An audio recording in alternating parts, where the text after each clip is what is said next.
निर्दो भई बलवान व्यक्तिसँग जो व्यर्थै निहुँ खोज्दछ, आफ्नी रूपवती त्यजेर अरूकी स्त्रीलाई जो ताक्दछ। गर्छन् यत्न बिगार गर्न अरूको व्यर्थै पनि जो यहाँ सक्दैनन् निसीमा निदाउन तिनै चिन्ता बढी मनमा। निन्दामा नरिसाई आदर हुँदा मान्दैन जसले खुसी, आफ्नो वृत्ति बुझेर उत्तम सदा जो गर्छ घरमा बसी।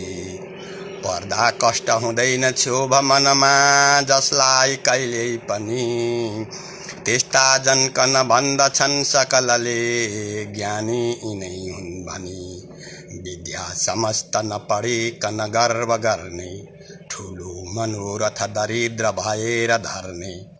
केही उपाय नगरे धन पाउनाको, जो राख्छ आश मनमा बुझ मूर्ख त्यही हो।